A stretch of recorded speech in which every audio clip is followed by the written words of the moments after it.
Muy bien, Margarita Stolbizer, gracias por venir, ¿eh? Gracias por la invitación, Pablo. Buenas noches. Bueno, te consume mucho tiempo toda la cuestión de estas presentaciones judiciales que has ido haciendo contra Cristina. Digo, ¿tantas son, tanto es el volumen que dedicaste esa energía en investigar eso?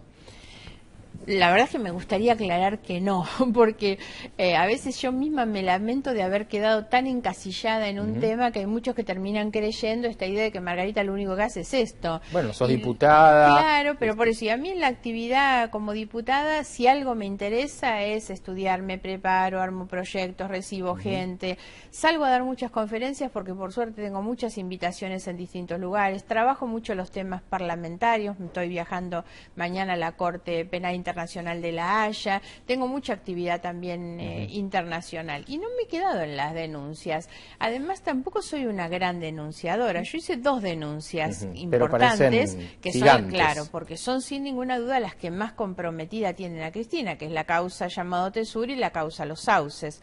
Después lo que hay es que en la medida en que se fueron haciendo allanamientos y secuestros de documentación, fueron surgiendo y surgen permanentemente cosas nuevas o de gente que viene y me aporta, entonces yo voy aportando elementos en esas 2 causas madres, pero no es que haya iniciado una gran cantidad de causas.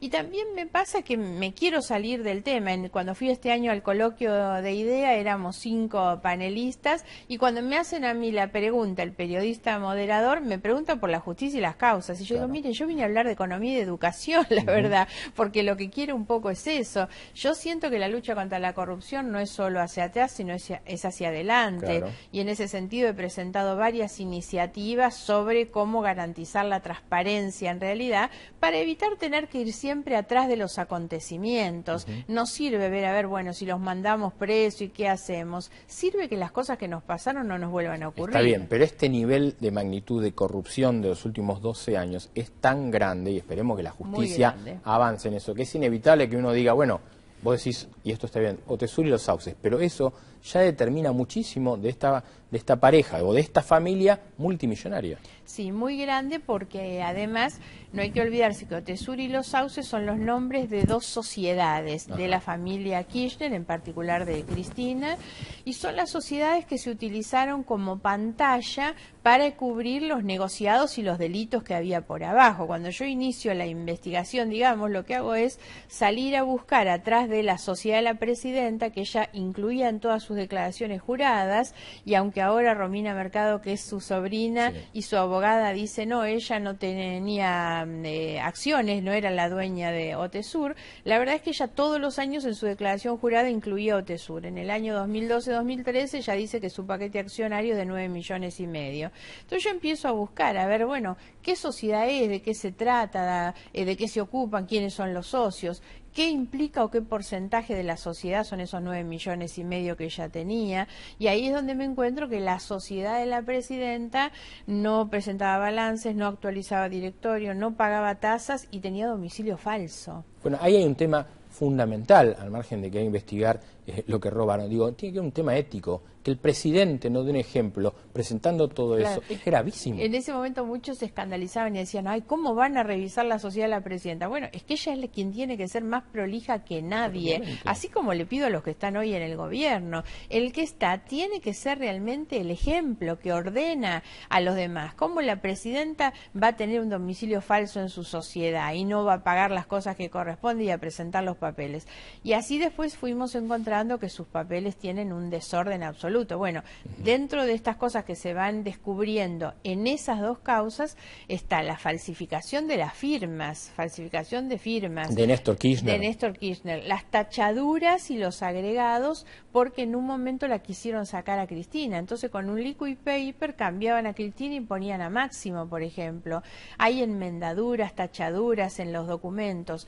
En el caso de las firmas, incluso el perito de parte, que es el perito que ofrece la propia familia Kirchner, termina reconociendo que las firmas son falsificadas. Lo reconoce. Sí, el propio perito, claro, no puede decir otra cosa porque las evidencias son muy grandes. Entonces lo que vamos viendo es eso, no solamente el nivel de corrupción y demás, porque abajo de esas sociedades tan irregulares y tan truchas lo que habían eran transferencias millonarias. Siempre hablamos de sumas millonarias. Esto que hablamos de que groseramente, pero muchas veces es importante para que el que no está tan en el detalle lo siga, es le daban obras a las empresas de Lázaro Báez, para que esa plata después fuera, a través quizás de alquilarle hoteles o habitaciones. Hay que tener en cuenta algunas cosas previas de qué significaba que Lázaro Báez cobraba las licitaciones. Primero, que él tenía un sistema de lo que se llama de cartelización de la obra pública en Santa Cruz. Sí. ¿Esto qué es? Que él se fue quedando con todas las empresas de obra pública de la provincia, entonces era como el loto ese sale o sale. Siempre ganaba todas las licitaciones, porque la ganaba o Austral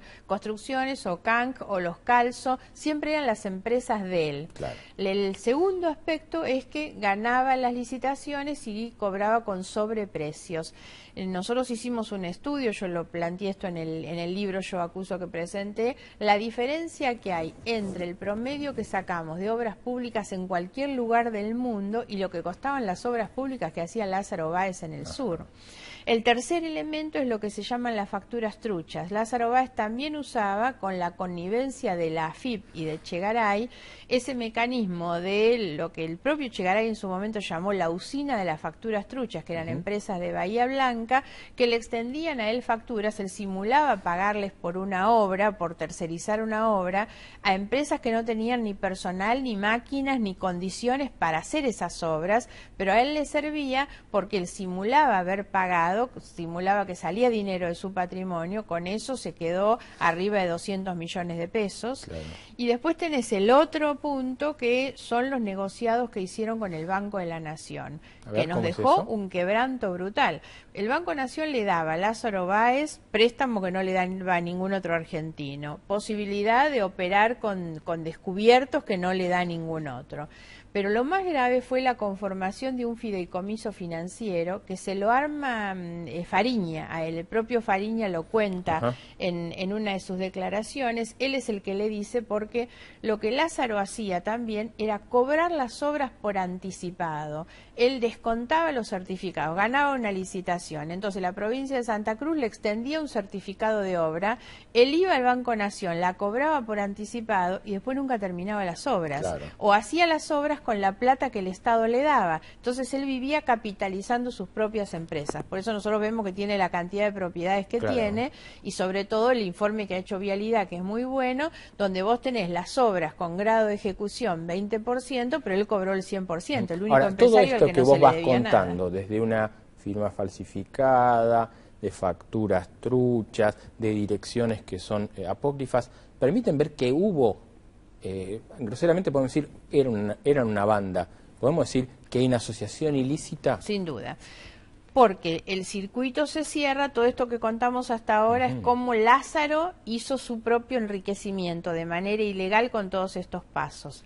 Los que explican Otesur y los Sauces es cómo le retornaba, cómo le devolvía la plata. Claro. Entonces, a través de Otesur, él simulaba que le contrataba las habitaciones del hotel, Alto Calafate o las otras, o los salones, por ejemplo, y así le transfería sumas millonarias. En los Sauces había comprado propiedades y también le había edificado el propio Lázaro Báez a favor de los Sauces, y esos mismos inmuebles después se los alquilaba a Lázaro Báez a través de sus empresas. Entonces también ahí le transfería. Es muy claro ese circuito del pago de los retornos, de las coimas.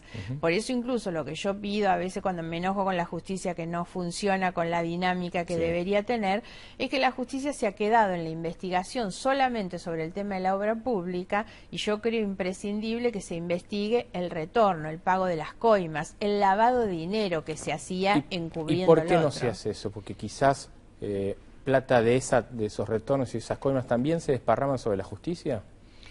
Yo no me animaría a decir tanto, sinceramente. Primero, no creo que tengamos que generalizar. Hay algunos que trabajan y que trabajan bien, y también es cierto que hay juzgados o fiscalías en las que no pueden trabajar a veces porque no tienen ni computadora ni personal. Lógico. Eso es cierto.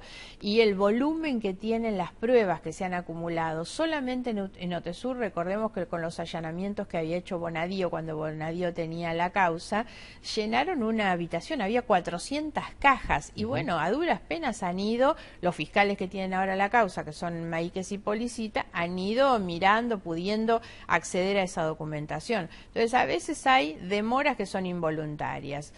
Otras pueden ser con criterios distintos. Si yo tengo el criterio de que deberían estar investigando la coima y el lavado y ellos han decidido investigar la asociación ilícita. Yo, sin embargo, contestando a tu pregunta, estoy convencida que la asociación ilícita existe, Claro. No tengo ninguna duda. Lo que creo es que se debería llegar a la asociación ilícita teniendo antes por comprobados los otros delitos. Bien, en este escenario, y tomando por ahí que Bonadía el otro día dijo, tal vez en una causa más discutible como la de dólar futuro, que no tenía elementos para decir que podía llegar a ir presa la expresidenta. ¿Vos la ves a Cristina en Lo esa que Bonadío situación? decía, y creo que es correcto, es que hoy no hay elementos para que esté detenida. Hoy no la hay, ni en esa causa ni en las otras hay condiciones.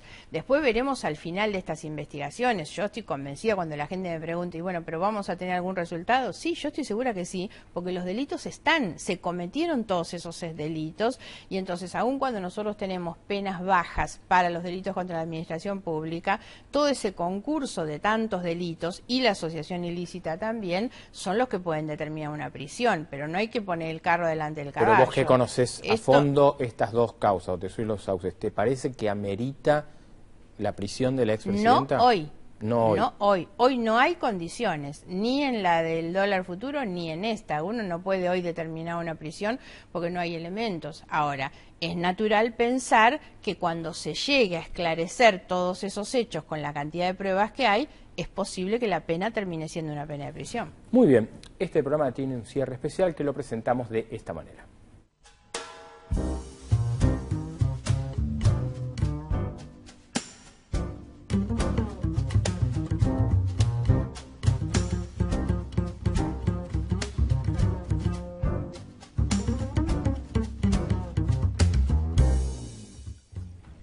Muy bien. Margarita ya vino, creo que en el año y pico que tenemos de las cosas como son en Metro. Esta es la tercera vez. Una viniste con Vicky Donda. Claro. Otra vez viniste sola, estuviste allá. Hoy te toca la mesa. Salud, gracias por venir. Salud, Pablo. Muchas gracias por la invitación. Por favor. Bueno, Sergio Massa, ¿qué es? ¿Un aliado? ¿Una persona que mirás con atención? ¿O una persona que por ahí descubriste otras cosas a partir de la relación? Sí, me parece que esto último. Yo he ido encontrando en Massa una persona con muchas aptitudes que yo no conocía. Yo nunca había hecho un acuerdo con Massa. Ahora me dice muchas veces lo del PRO, no te juntes con Massa. Le digo, no, ustedes estuvieron con Massa en el 2013, yo no. Sí, claramente. Pero la verdad es que es una persona que no solamente la veo a él estudioso, capaz, inquieto, sino que tiene un gran equipo de gente y es una persona que me parece que está hoy muy bien preparada para muchos desafíos en el país. Esto no quiere decir que yo vaya a estar el año que viene una alianza electoral ¿Eso con él. ¿Eso no lo definiste? No está definido porque además nosotros hemos decidido que no vamos a tomar ninguna determinación antes de marzo o abril del año que viene. Y creo que Massa piensa exactamente lo mismo. Yo creo que él también está viendo un poco el escenario y dónde uno tiene que estar y cómo y qué tipo de acuerdos construir. Nosotros sostenemos nuestro acuerdo como progresistas, Partido GEM, Partido Socialista, Partido Libres del Sur, y todos juntos el año que viene tomaremos una decisión sobre Pero hay algunos que son quizás más neoperonistas, ¿no?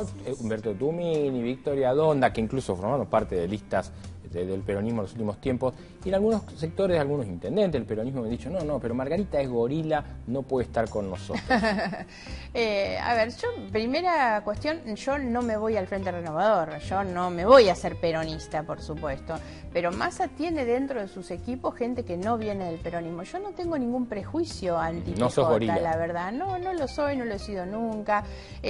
Mis límites o mis condiciones tienen que ver con otro tipo de cosas, más vinculadas con lo ideológico, con lo político y obviamente con lo ético, digamos. Ahí es donde yo pongo mis líneas y en algún momento hablaremos de esto. Por ahora tenemos un muy buen entendimiento de trabajo en el Congreso y también una agenda de trabajo a futuro. ¿Te gustaría ser senadora? Yo no tengo en esto un proyecto de tipo personal. Lo único que he dicho es que no voy a volver a ser diputada porque llevo muchos años como diputada. ¿Cuándo termina tu mandato? Está en carpeta, en diciembre del año que viene. Con lo cual, o entras de senadora en la elección o no sos diputado nada más, o no te vemos más en el Parlamento. Exactamente, claro, sí, es una posibilidad. Yo no estoy atada a ningún lugar tampoco, así que en la medida en que nosotros podamos formar parte de un proyecto, y bueno, y así será. ¿Cómo ves? Tengo 30 segundos para cada respuesta. ¿Cómo ves el gobierno de Macri? El gobierno de Macri tiene luces y sombras, tiene algunas cosas buenas, interesantes, que sobre todo es la construcción de los consensos, y esto no es menor, lo estamos viendo con las leyes en el Congreso, se aprueban muchas leyes y leyes con consensos realmente muy grandes, porque se trabaja bien y ese es un mérito del gobierno. Y creo que no llegan a entender algunas otras cuestiones que tienen que ver con un contexto social que ellos miran casi desde una concepción de clase. Claro. Entonces, no solamente porque benefician a los sectores más ricos, sino porque tratan a los pobres en su condición de pobres. Y yo creo que uno tiene que trabajar para darle a todos en su condición de ciudadanos. ¿Y el gobierno de Vidal hace esto mismo, último que decís? A ver, Vidal tiene otro tipo de complicaciones. Yo creo mucho en ella, me parece que es una excelente persona y una excelente dirigente política también, y está haciendo enormes esfuerzos en un contexto de mucha dificultad y sin todo el apoyo que debería tener del gobierno nacional. ¿Podrías formar parte del gabinete de Vidal, por ejemplo? No. No. No. O sea que el año que viene tenemos que competir contra el gobierno o crítica del gobierno. Digamos, yo estoy en la oposición hoy, no hay que esperar para el año que viene. Yo no estoy en el gobierno, no formo parte del gobierno. Lo que dije respecto del gobierno de Cambiemos es que yo no tengo hoy una vocación de formar parte de un gabinete en la provincia de Buenos Aires, pero no me defino en contra. Perfecto. Muchas gracias. Gracias por la invitación. Y salud. Y suerte a tu hijo en la NBA. Salud, muchas gracias. Nos encontramos el miércoles que viene y brindo por Isabela.